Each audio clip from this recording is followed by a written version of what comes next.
One. And we are live. Hey, everyone. Hello. Good evening. Hello, hello. Me llamo Doctora Lulu. Welcome to Moms for Trans Kids podcast. Yay! We're happy to be here. And of course, as usual, I'm joined on my right by Kimmy, my co-partner in crime over here. And Yeah. then below me is Gail, our brand new co-partner in crime. Hi, Gail. Hey, how are you? I'm good. So my name is Dr. Lulu. I'm a life coach. I'm a consultant. I help organizations support parents of queer kids as those parents support their queer kids. I'm also a pediatrician, believe it or not, and I do play one on the internet. I also help children who are LGBT, who are displaced, find their center because you know what? Someone has to. I used to be them, so I know what they're going through. But enough about me. What about you, Kim? Why is you here? What's going on with you, child? I'm doing good. Thanks for asking. So my name's Kim, and I've been a partner in crime with Dr. Lulu for a couple years now. And the reason why I have partnered with her, honestly, is because I have two amazing sons that I'm raising as a single parent. My oldest, although my oldest is out on his own, my youngest is still 16 and lives with me, and they both happen to be transgender. So this is my bag. This is what I live every day. So I'm here to bring the real. Yes. Kim will give you real talk in a hot New York minute. Okay, Michigan minute. That's right. I'm the New York Minute person. Yes.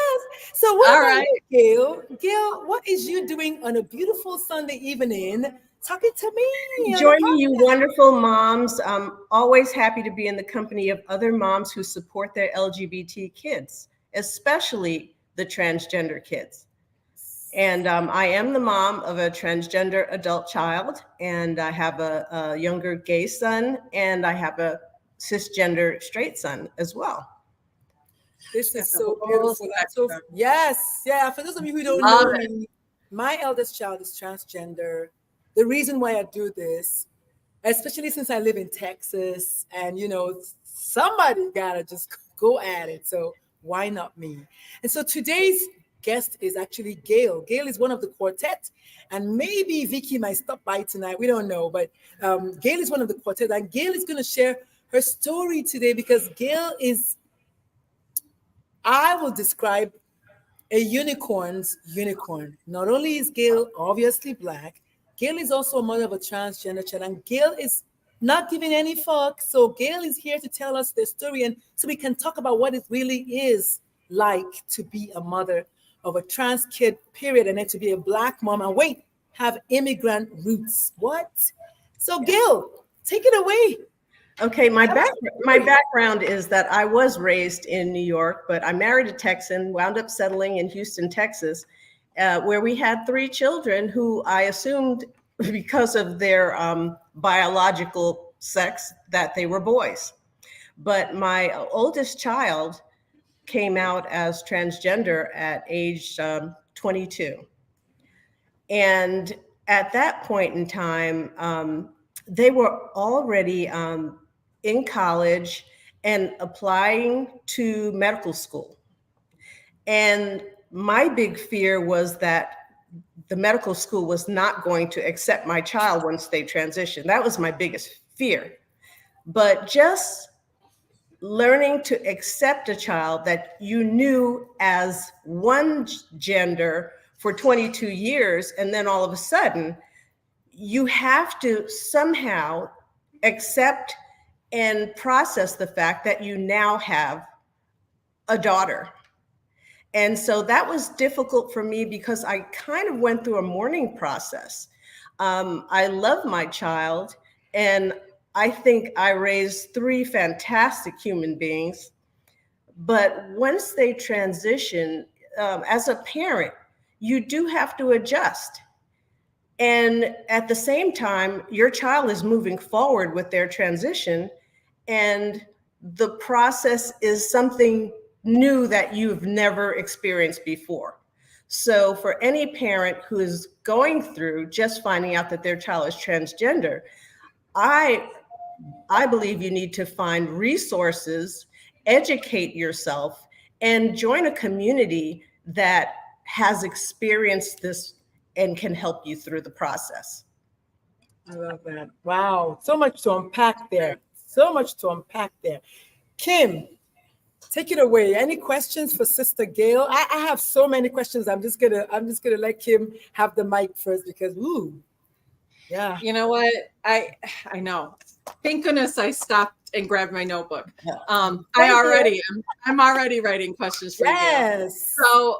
So one thing that you had said so eloquently was that this is a process. Like you have to process. And it doesn't always mean grieve. It doesn't always mean, confusion and mayhem. I mean, it's a process. It's like anything, right? Right. But tell me a little bit about, if you can, or just share, some of the first steps in the process after you get word, from your child. You have that sit down discussion with you that, is never easy. You go through a little bit of grieving, but what's next? You know what? I wasn't grieving for my child. I was grieving for me. I made it all about me and how am I going to process this and what are my family and friends going to say? And that was the education process. I finally realized it's not about me.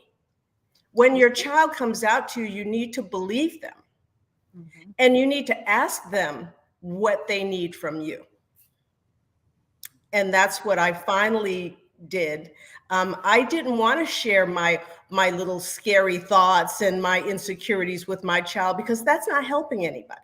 Mm-hmm. So what I did was I let her lead.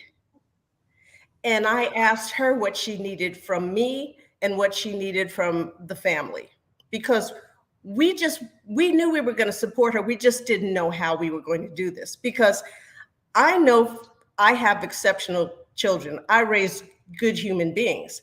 That's my concern, is not how you express your gender, not your sexuality, but what are you about? And my kids are all about education, helping other people, contributing to society. They're good people. And so I know that I wanted to make a space in the world for my children to be who it is that they are dreaming of being. And there was something, Gail, I'm sorry, I didn't mean to interrupt you. There was something you said, and there she is. Hey, Vicky. Yes. Hey, hon. Hi. Hi, guys. Sorry, my computer. Hi. Welcome. I want to just give a shout out to Marcia Serasuela, who says "Boa noite." I guess that's good evening in maybe Portuguese. I don't know. Hi, Marcia. We see you. So I love what we're talking about. So Gail, you've just kind of come through the doors like a hurricane already. You said you had the mourning process, but you are mourning for yourself, not for your child. It's called a pity party. It's a pity party. Yeah, it's a pity party, right? Yeah. Yes. Yeah. It was a pity party. And then you also, I know for those of you who don't know, Gail and I met a couple of weeks ago. And then Gail sent me this most beautiful video, which y'all should go find it on YouTube. It's by the Truth Project, TRUTH, Truth Project. And in that video, Gail was talking about her journey, essentially. And one of the things you said in the video was, I cried for the entire, was it 3 hours or 1 hour? It was 1 hour at a PFLAG meeting. It was my very first PFLAG meeting. And what I realized at that meeting was, when I was speaking my truth as a parent, it was the first time I heard myself say the words out loud. And you don't even realize what you're feeling until you express it to someone. But I was afraid to express my feelings to people who didn't have my experience. I could express those feelings to people who had been there, because I told them I felt like a hypocrite because I am so open and accepting for other people.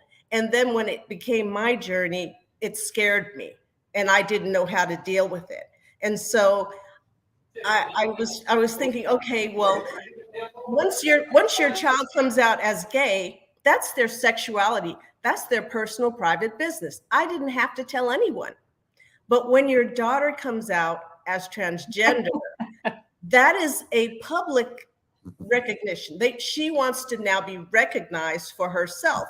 And you have to tell people, you have to prepare people, and you have to be prepared for their response, because you don't know whether the people who say they're in your corner will support you. And sometimes the people you fear that won't understand are the most open and accepting. So it's very difficult to judge other people's response. And so I had to prepare myself for how to handle other people outside in the world. I am just like, yo, before I even like, ooh, girl, man. I was back there in my head. I just back there in my heart. I know you reached all the way deep inside. Welcome, Vicky. Just so everyone knows, Vicky is the last of the Mohicans. She's here. Hi, Vicky. Vicky, do you want to take a quick second and tell the people who you are and why you're on the show, and then we'll continue. But Gail, Gail. Yeah, I am so fortunate to be here among these three amazing powerhouse mama bears. And I'm here. I'm a family medicine physician and mom of three in North Carolina. And I got to meet Dr. Lulu a few weeks ago on this podcast where she was talking with Kim and Kim's transgender son. And I started engaging in the conversation because I went through that journey with my daughter who's transgender 8 years ago. And here I am, just so happy to be with those that understand.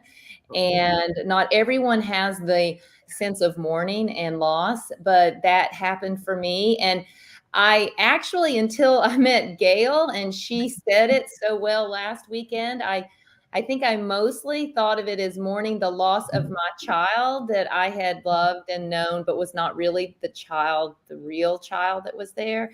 But it was actually mourning for me too, because not only, it was actually what I knew that my life was going to be different, if that makes sense. And you know that you're going to lose people and it's going to be hard. And you just are mourning a change is happening, a big change.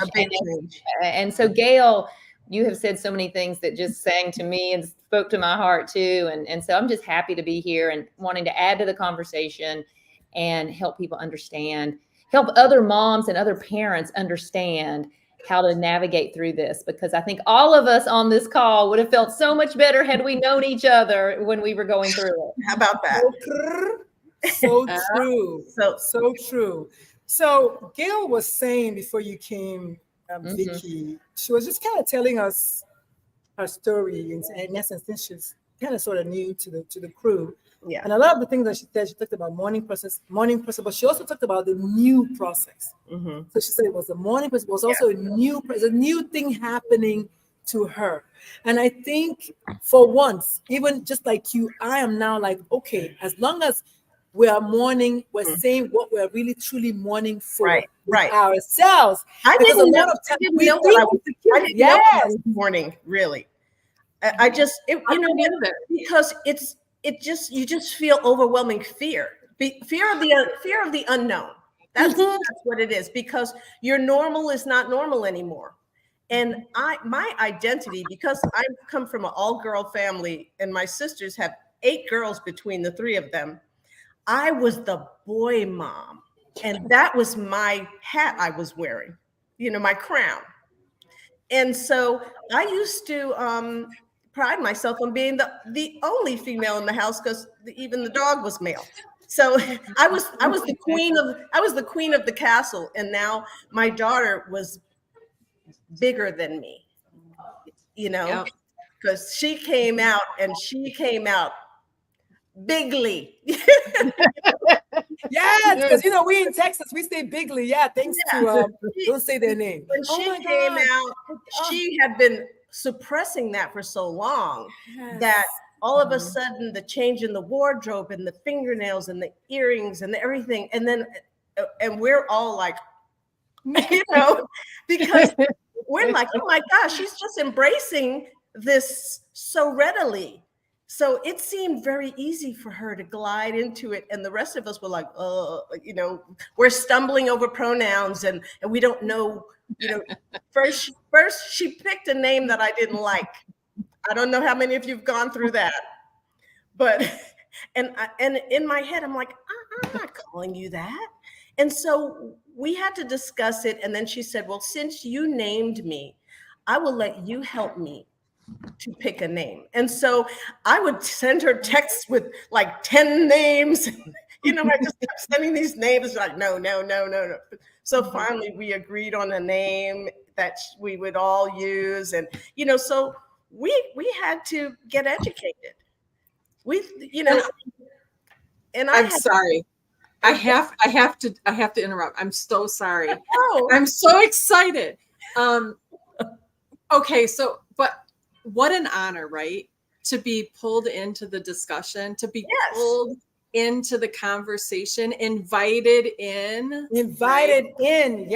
Yes. I mean, that is a big accolade to you though, Gail, for being such a supportive mom for what, 22 years, right? 22 years, until it happened. And that is such an honor. And you know, I hope you see it that way. It sounds like you do, but yeah, if more people saw it that way, it's, you know, to be given the opportunity to just, you know, kind of hash out, brainstorm names and what fits and let's try something on for size. And yeah, when she first came out, you know, we are a very open family. We had lots of discussions. We talk about everything. We have a trust thing. And I felt like, how did I not know this? And why did she not share it sooner? Because when I said, how long have you known? And she's like, ever since I was a child. And I used to go to sleep at night and wish upon a star that I would wake up in the morning and not be in this body. And I was like, wow. And so it hurt that I didn't know the pain that my child was going through. That hurt, because I feel like I made a lot of mistakes because I didn't have the knowledge, you know, that this was what she was going through. So I was guilty about, I said unkind things. I don't know if any of you have done that, but yes, I mean, my child always spoke with a very, very soft little voice, very soft. And I would say, I can't hear you. And they would say, never mind. And so, so I used to say, talk from your balls. They would say, I'm talking from my balls. And, you know, I did those things because I was trying to get them to speak deeper, you know, as they went through puberty. And, you know, and now I felt like, God, that was awful. How hurtful. You know, you do these things. Oh, no, you don't realize that this is what they're going through. Yeah, we never realize. And how many of us now look back and recognize what our child was going through, our young adult was going through in their mind, in their heart. And it's really sad as a mom that they couldn't share that, or didn't feel like they didn't feel like they could share it. But I can promise you, I would not have understood. As I sit here. Yeah. For me, it was, I mean, as you all know, for me, it was like, stop acting like a girl. I mean, it might as well have been toxic. Whatever the mind, that was the match. Stop acting like a girl. Why do you have to act like a girl? Why do you have to be so girly? What's up with that? And then she'll be like, Mom, how is acting like, I'm just acting like myself. Well, stop acting like that. You're a boy. You're a boy. You know, act like a boy. And let me tell you, and I'm just going to come out and say for myself, I'm going to speak about myself. Yeah. I'm just thankful that I didn't drive my kid to self-harm. Right. I'm just going to come, because I know my domineering nature. It must have been impossible for her. It must have been. And so I'm just going to sit, I'm not going to pretend that I had it, which is why I tell people, I've made all the mistakes. We don't have to keep making any more mistakes. I've already made them.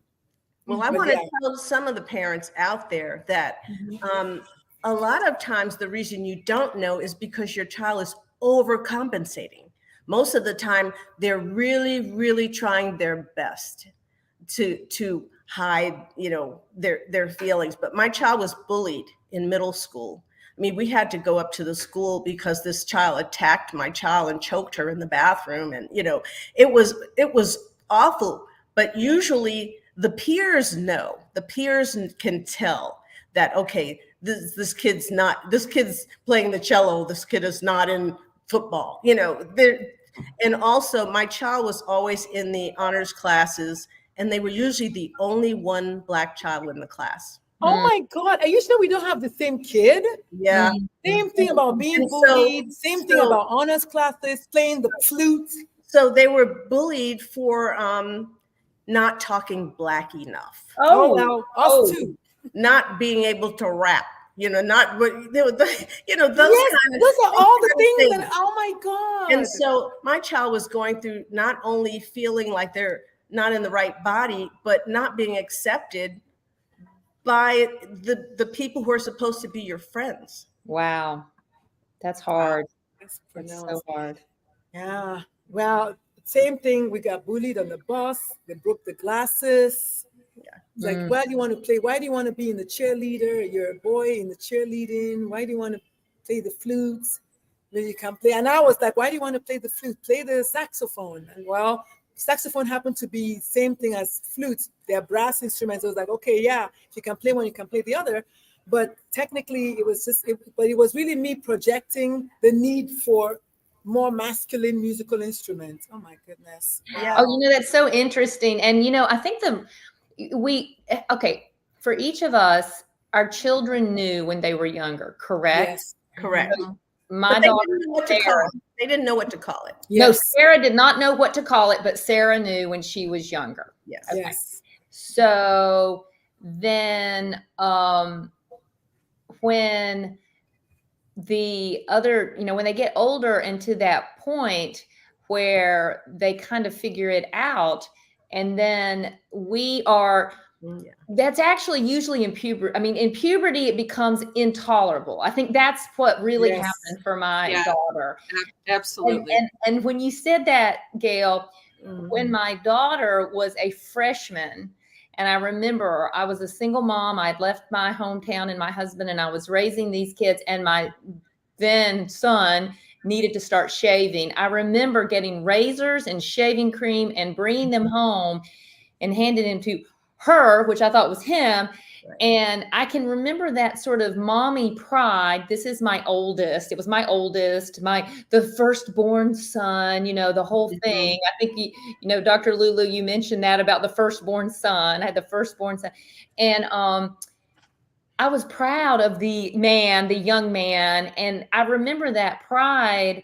And it's so interesting, as you said that about speak from your balls, and you said that about why are you acting like a girl? There's a little bit of my young man is growing up, and then you realize we're buying into, we're like supporting all that because it's something about me and my young man. It was like, yes. It was really, yes. I used to be so proud of myself. I was like, I'm a boy mom. It was a thing. It was like a pin. It was like this is my pride pin. It was like, I'm a boy mom. And it was like, oh, you have all boys. Yes, I have all boys. I'm gangster and all these things.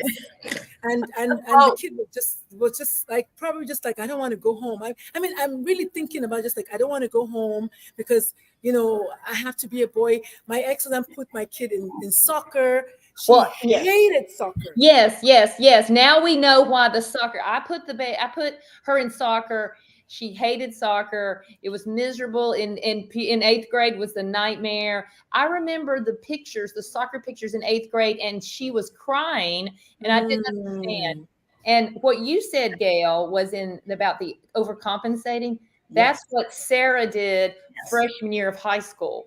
So freshman year of high school, Sarah tried to be his boy and his butch and his tough and his, I'm dunking a basketball, going out with a junior girl. I mean, all the guys were like amazed, but that was just whole year of just trying to overcompensate. I love it. And I had to so much work. That Thank would All be you. so I the love cool. it. love. Also trying to be perfect at everything they At did. everything. Yes, yes, Schoolwork, I know. getting A's. Yes, I was just gonna say that the A's, the straight Yes. A's, the scholarships to Stanford and all that. And my kid was like, "Mom, I'll take all of that back if you would just see me." Yes. Yes. Oh, well, let me Oh, just say when my so when it hit the fan, my daughter quit going to school. So for the first semester of freshman year, it was all about overcompensating. And then January rolled around, and for the first week of that semester, Sarah did not get out of bed and go to school. And I had no idea what was going on. I mean, I had no idea. You can look back and you realize those moments, right? Yeah. Yeah. Yes. Yeah. Yeah. so And I'm Kids, gonna school. take a break. I miss I'm the gonna take a twos. break and just kind of pay some bills. And this is just like this is an amazing conversation. If you're just joining us, I see 3 people watching us from LinkedIn. Thank you. 1 person from YouTube. Thank you. And just please type your comments if you have any questions. We are here to talk to you. We are moms, just like you if you're a parent. We want you to know that this we're normalizing the conversations and we're saying all the things we're saying because first of all, they're true, right? Yeah, Second of all, it's my how would you experience. yes, Everybody's exactly. How would you Reality. how Yeah. would you Reality. know that we share the same thing if I don't tell you? And then look, it's like me, Vicky, and Gail, at least 3 of us are raising the same child. Like that's what it sounds like. So I'm going to take a moment and just give a Can't still shout out to my people at Apollo Wellness. Apollo Wellness is an HIV affirming, is an LGBTQ plus affirming HIV clinic in San Antonio, Texas. Northwest San Antonio. Y'all go check them out. They will take care of you. Their job is to welcome you. Listen, when you walk into the place, first of all, it's like a hotel room. Like, okay, a spa. Okay. They have cool colors, golds and blues and low light hues, and they have drinks. Oh my God. It's like a doggone spa for real. Go there and let them take care of you. Tell them Dr. Lulu sent you. You might even get a percentage off. I don't know. You may or you may not.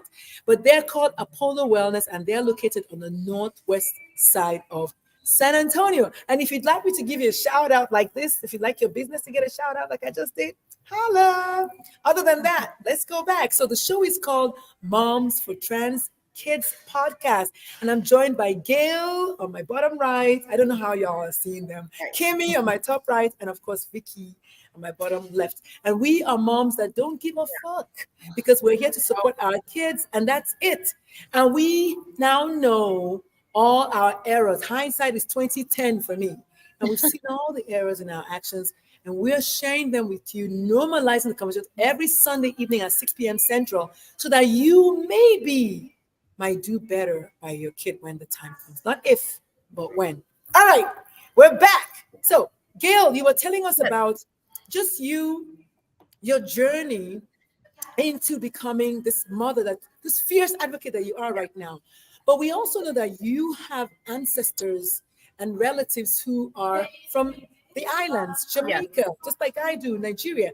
Tell me what role, if any, did coming as a second generation immigrant into America, if any at all, did it play in supporting or not supporting your journey into becoming who you are right now? I know it's a long question, but Well, uh, first of all, I was afraid to tell my sisters. I'm the baby of the family. I was afraid to tell my sisters because I didn't know how they would take the information. So I waited as long as I could. In the meantime, I have to give a shout out to PFLAG because PFLAG was recommended to me for just support, parental support. And they are parents and friends of lesbians and gays, but the transgender is a silent T, I suppose, because it was they didn't used to have trans in there, but they do support transitions too. And so when I went there, I had to figure out from other people's experience how they dealt with their own families.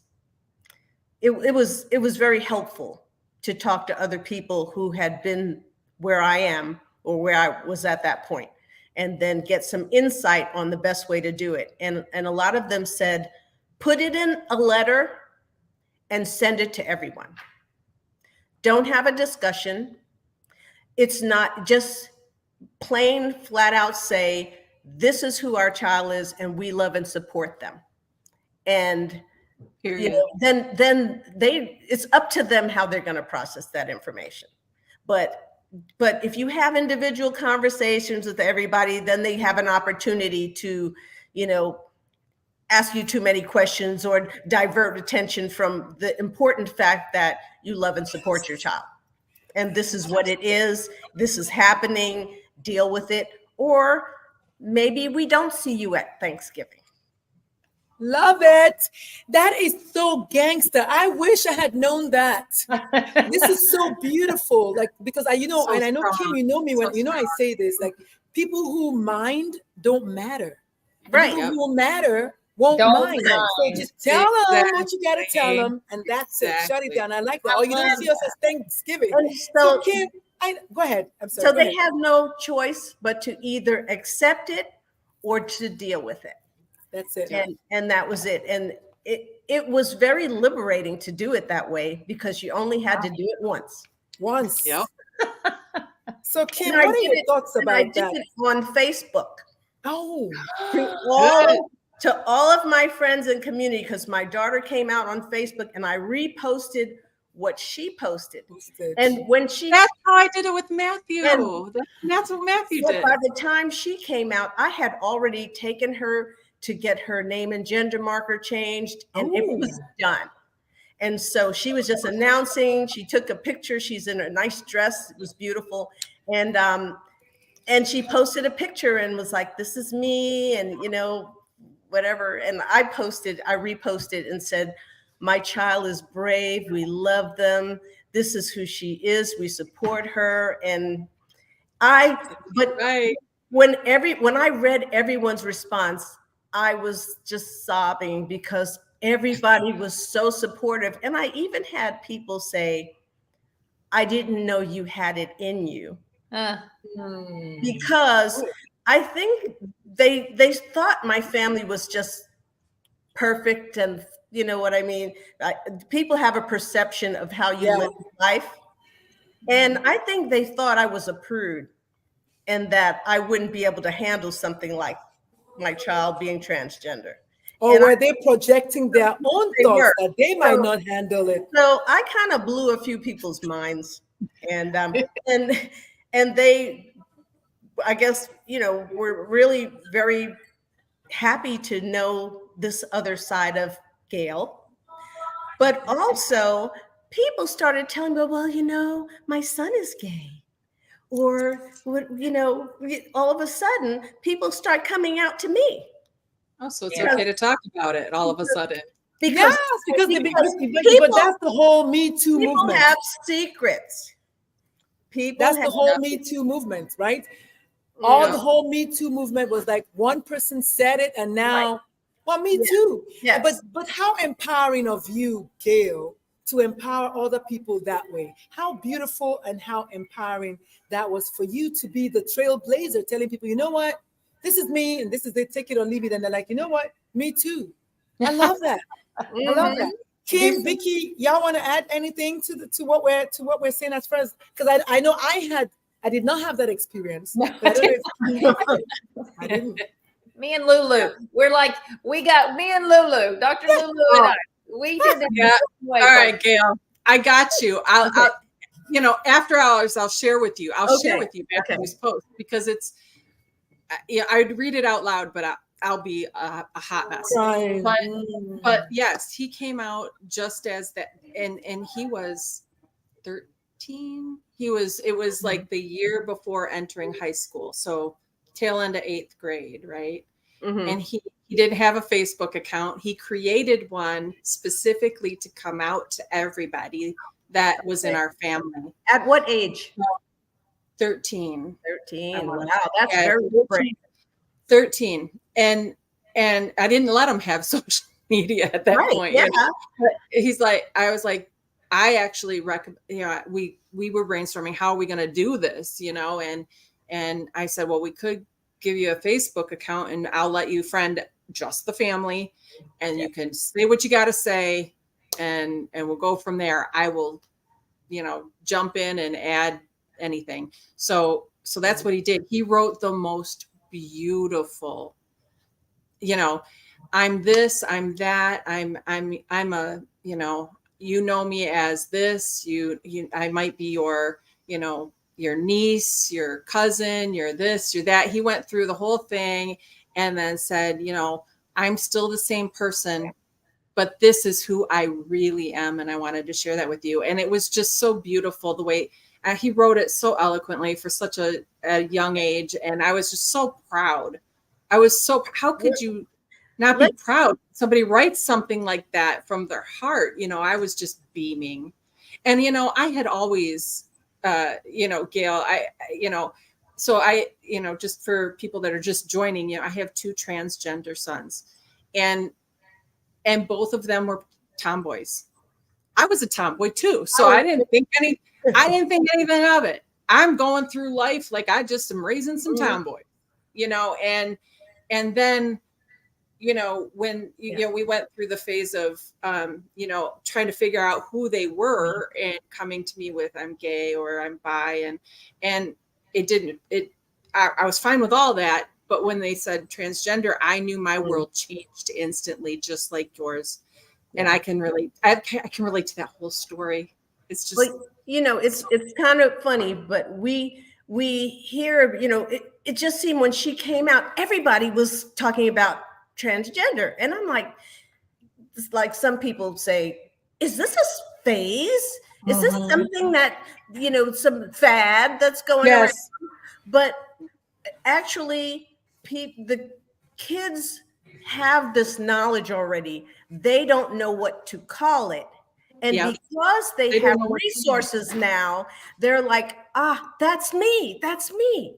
And they're getting validation, not at home, but they're getting validation in a community. And some kids, that's the only community of people they have. Met another transgender kid.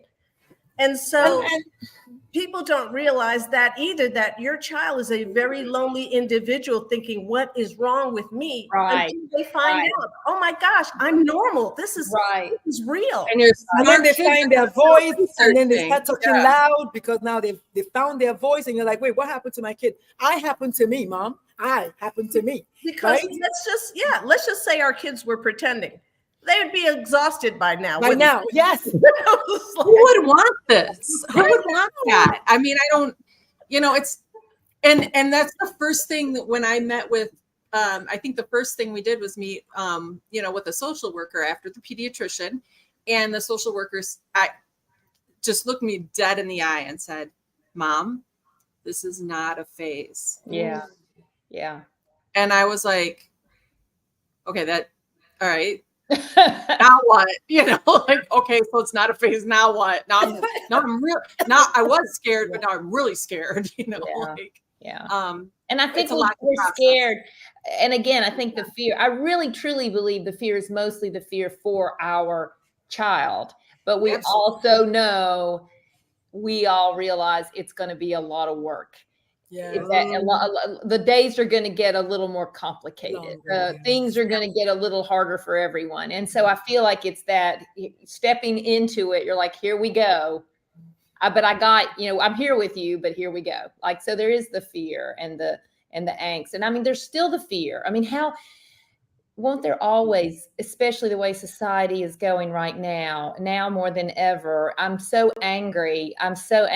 Because I don't believe that, I cannot believe that we are sitting here in 2023 and having to fear for the well-being of our adult trans children who have somehow successfully navigated through this process. Up until now, yes. They've become their authentic self. They are conquering life. They are trying to grow. They're happier than they've ever been. Yes. And then now we're fearful for their well-being because of all of this political stuff.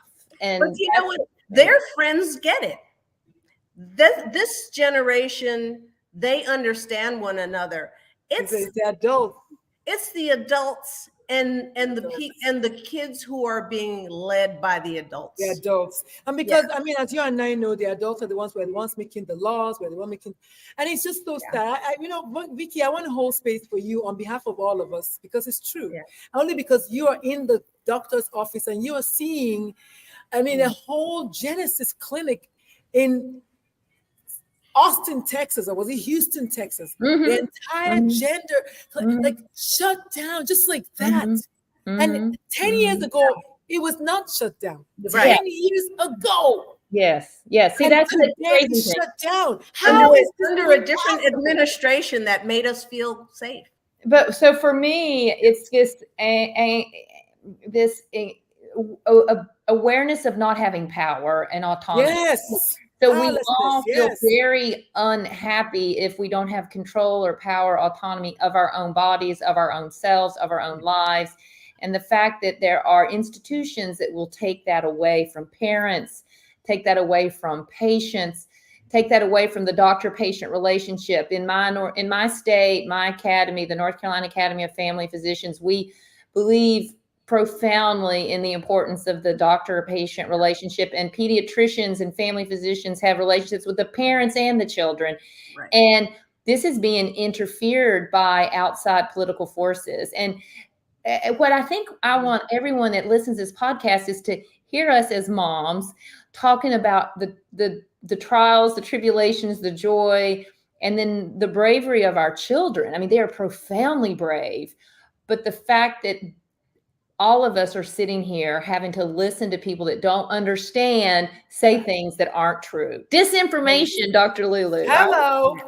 I mean, for those who don't know, there's misinformation, which means you unknowingly spread false information. But disinformation is you knowingly, you know it's not true. You know it. Right. And you are perpetuating it nonetheless.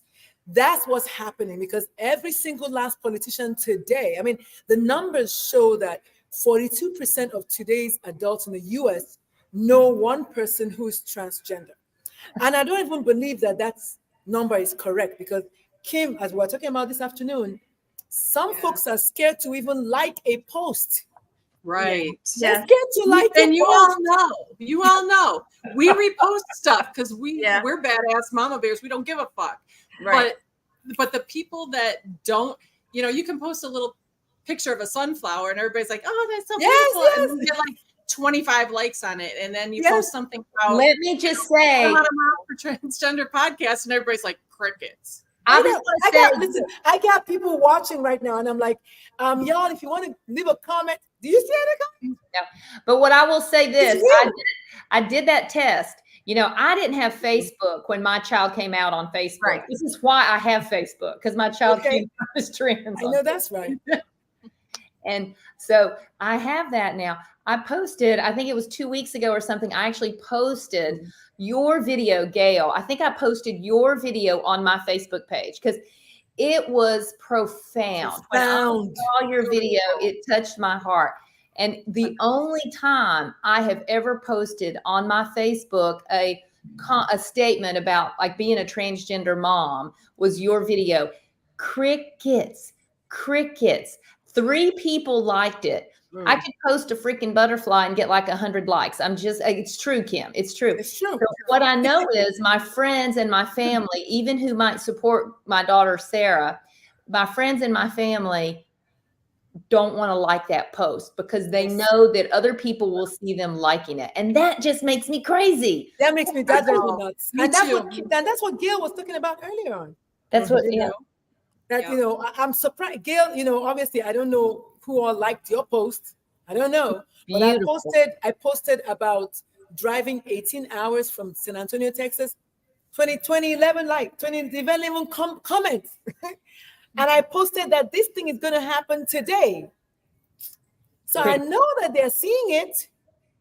Mm-hmm. They're seeing so I want to give you permission, whoever is watching us. Obviously, we're not criticizing you. We're saying that we're acknowledging and we're actually holding space for your fears and validating them, because it's not safe. We're saying how the world has changed from 10 years ago when you would have liked it. I mean, like, oh, Dr. Lulu, I don't know what you're talking about. I don't like it. But now you're like, I don't want to like it because I don't know who's next door. In the state So of the Texas, I could get arrested. Go ahead, Kimmy. So the people who are afraid of hitting like, I just want to say, you're afraid of hitting like. Imagine being put in a position of being the parent of a transgender person in the state of this United States right now. Imagine that kind of fear. You're associated with it, whether you like it or not. You might go to jail. You might get your kids taken away. Things are happening. And we got to wake up. You can't even like a Facebook post.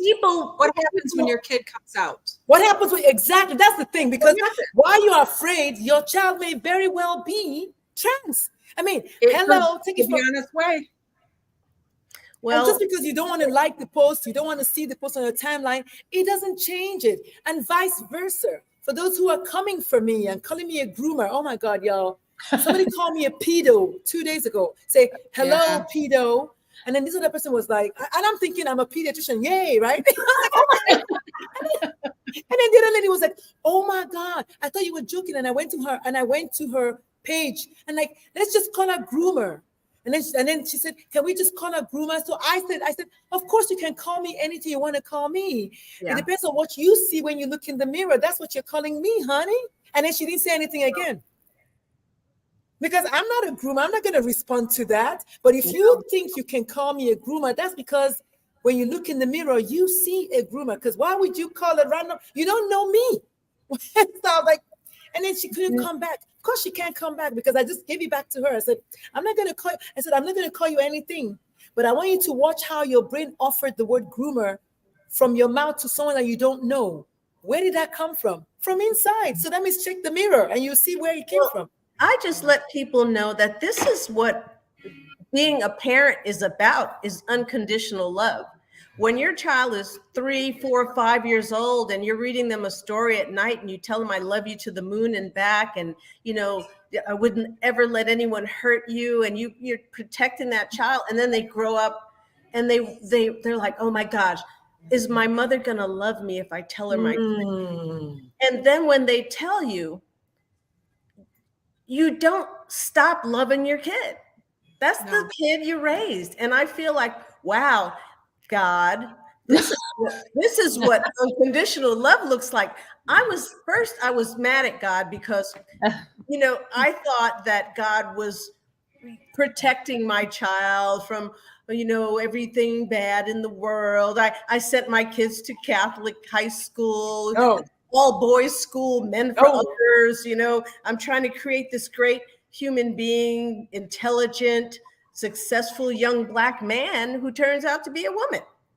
Now, I wouldn't call that me grooming anybody. I mean, I did my best. Yeah, I mean, yeah, it's like, well, son, let me show you how to be gay. Hi, son, let me show you how to be gay. This is how to be gay. How are the parents of all the things? I can teach you how to make spaghetti. I can teach you how to eat broccoli, or I can teach you how to be trans. Hello? Like, does it even make sense? And how can you then criticize someone for loving their child? Right. And for protecting them and for defending them. Right, Gail, that's it. You are defending and protecting and loving.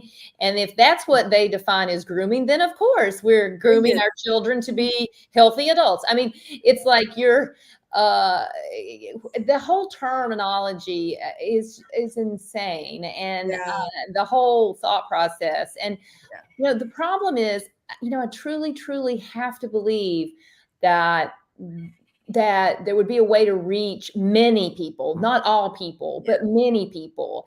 And I actually believe there's probably many people who do see it, but are fearful because of what their neighbor might say or what the person at church might say. And they don't have to put themselves out there. You know, we really weren't given a choice. And so God, you know, the universe gave us these children because they knew they would be okay with us, right? You know? Yeah, I think so. I said, God gave me these children, this trifecta that I have, because God knew that I'm the mom that's going to go out there and make changed some minds about what it means to be a human being in this Right. world. And you raised I groomed good human beings, good Gail. That's human right. beings. Good human being. Groomed Good good human. I have friends with cisgender, heteronormal children who, are bailing their kids out of jail. My kids have never been a problem, never got in trouble. They were kind of, I thought, what is everyone else doing wrong? This is so easy. Parenting is so easy. And then all of a sudden, Never say it's easy. at 22 years old, when I'm thinking I'm cruising now, Yes. and then this comes up, and I'm like, okay, this is some kind of. Well, So I'm supposed to learn something here. yeah, we are learning. Supposed to learn something. And the only reason I'm here talking and not giving a fuck, like you said, is because I'm trying to help other people to understand what we feel, what our fears are, what our children are all about. They're just like anybody else's kids. Yes. But they're honest. They're honest and brave. and they're brave. And I truly get my bravery from her. Yes. I feed more off so. that.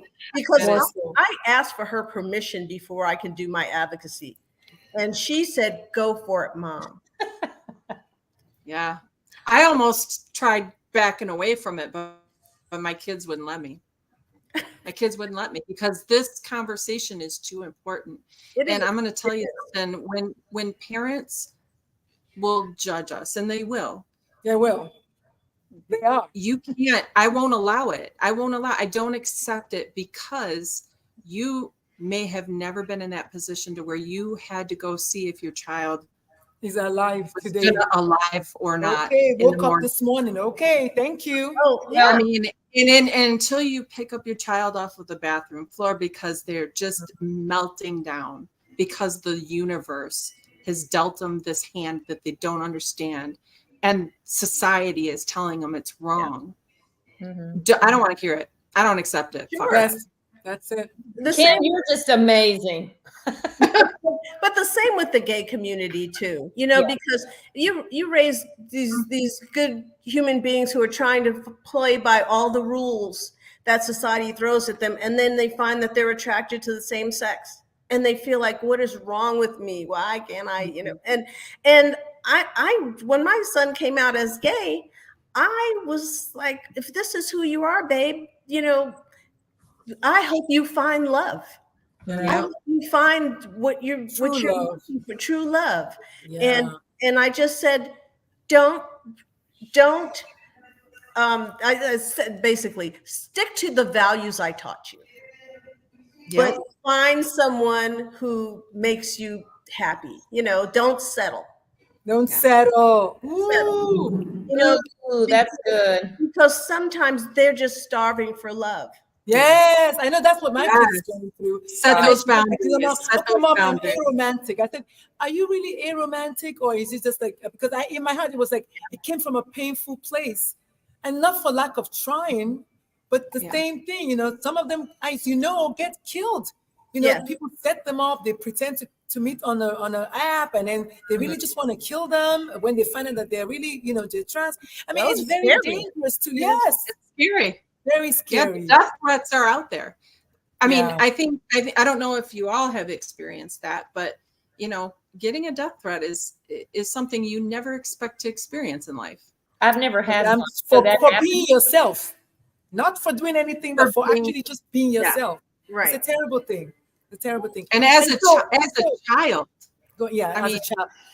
We are at 5 minutes to the end of the show. The 1 hour just goes so fast. I know. What happened?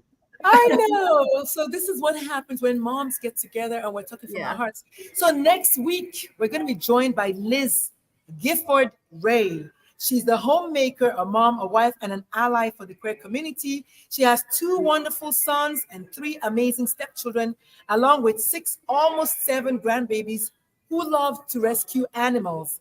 So she is coming as our guest. She has 2 kids in the queer community. She can't wait. So next week, we're going to be meeting Liz, who is not a mother of not 1, but 2 queer kids. We're going to continue the conversation because that's what we do here. We hold space. But before we leave, just to kind of round out 1 minute, 2 minutes, just give us, I don't know, one celebration for the week that you had for the week, and then maybe one thing you're going to be doing this week as we're going into this week. This month, by the way, is LGBTQ History Month. Hello, I forgot. Okay, well. Okay. All this right. month. So yeah, just share with us one thing you're going to be doing during the week, and then one thing that happened that you want to celebrate from the past week. Kim, you want to go first? Oh, I don't know what I'm going to be doing this week. Look, I'm just winging it at this point. You know, I will celebrate with you though, because both of my kids, I'm like, my heart is about to burst because I am so proud of them. On Friday, you know, my oldest was accepted into the occupational therapy program at one of the local universities. So I'm very proud of him for that. And my youngest finally found the courage to apply for a job, get the job, worked a full 8 hours, and is thriving because of it. And he's going to go back and he's going to continue. And it's just so exciting to see the progress that they have both made in their own journey and the challenges. And my heart is just so full right now. I can't even think about this week. I don't know. I'm going to set my alarm and I'm going to do tomorrow. I don't know. I was going to say that's what happens when a child is affirmed. And we want y'all to see that and I know for some kids it's easier than others, but when the child is affirmed, slowly but surely, because sometimes they've been pushed so far into the closet. Yeah. It takes a lot of time and effort and prayers and patience for them to finally start peeping out. And that seems to be what's happening. So kudos to you and your babies. And I know you're a mama bear all day, so I appreciate you. There every day. For coming. What about you, Vicky? What do you want to celebrate? And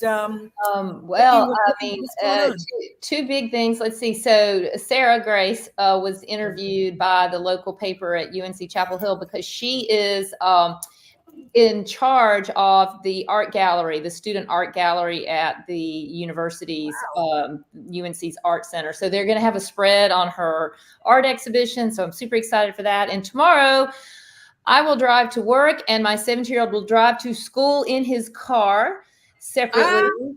So it is the end of my journey of taking my children to school tomorrow. This is amazing. And I know you have event October that you also stop working on Fridays or something, Vicky? Yes, I have 3-day weekends moving forward. I mean, it's a lot of change, but I will never use the excuse of I'm late because I had to drop my child off at school again. So beautiful. And then what about you, Gail? What are you celebrating this week? What I'm celebrating is that this past week, my transgender daughter had a birthday and she turned 32. And she is in her second year of her general surgery residency. So I just want people to know that, I mean, not only did she finish medical school, but she did it in high heels. No, no, you know what I mean? She transitioned while in medical school. Amen. And was accepted by her peers because you cannot deny excellence. Amen. Excellence. Her community realizes diversity is an asset. Yes. It brings knowledge to people. When you try to pigeonhole people to fit in one little box, you don't get the exploration, the new experiences, the knowledge that they can provide for you. So I feel like she is an asset to the medical community. And I'm super, super proud of her. What a beautiful thing. Wow. For me, I'm celebrating. The little bird told me that my eldest went to look for a car, but apparently she was trying to surprise me for when I come back from Atlanta that she has a car. And of course, my baby bird was like, Mom, guess what? I'm like, oh, do they know you're telling me this? No. I was like, oh. So the secret is out, but of course, I'm going to be so surprised. I'm like, oh my God, you bought a car? Oh my God. So I'm really proud of her for wanting to be independent and wanting to buy her car and wanting to just be just be her own person. And Amir, hi Amir. Amir is joining us from YouTube. Amir says equity, diversity, and inclusion. Equity first is important. Yes, Very absolutely. important. Yes. And Amir is joining, actually watching me from I met them here at this social work conference that I spoke at. And Yay! they're from the ERC here in Atlanta, Georgia. And Amir and I met on social media way back when the days of Clubhouse. And boom, today we met in person. So I'm celebrating Amir today. Amir, thank you so much for showing up. So the show is called Moms for Trans Kids. We are here. We're not going anywhere. And we don't give a fuck whether you like it or not. So next week, we were joined by Liz Gifford Ray. She's going to be coming to join the family, talk about what it's like to parent not one, but two queer kids. My name is Dr. Lulu. It's always a pleasure to hang out with my friends Kim, Gil, and Vicky. Bye, guys. You can find all of us on social It's media. been a pleasure to share. Yes. So let's talk about this really quickly. So, Vicky, where can they find you if you want to share on social media? On social media, I'm on LinkedIn. Is the best place to find me on social media. I have Facebook, but I spend most of my time on LinkedIn. Okay. What about you, Vicky? Where can they find you if you want to share? Oh, Vicky, I'm sorry. Gail. I'm sorry. I was looking at Gail. I'm talking to Vicky. Well, I'm also on LinkedIn. Not that I use it very much, but Well, there you go. You're gonna have to start. Yeah. Okay, there you go. What about you, Kimmy? Where are you, and where can they find you if you want to share? You can find me on LinkedIn or Instagram. I have a private Facebook account, so I don't give that one out. But yeah, you'll find me on Instagram and LinkedIn. And you can find me mostly on LinkedIn. I like to play around there, but also social media, also Instagram and YouTube. And if you find me on YouTube, give me a subscribe, will you, so you can watch more of this show. And by the way, our show is on Apple. Now that I've finished my talk today, I'm going to spend time tomorrow and upload all of the episodes to Apple. The show is called Moms for Trans Kids. Tell one person about it, have them subscribe. Join us every Sunday, 6 p.m. Central Standard Time. We'll be here, or we'll be square. All right, folks. Peace, love, and so bye. See y'all next week. So much fun. Mwah. Mwah. Mwah.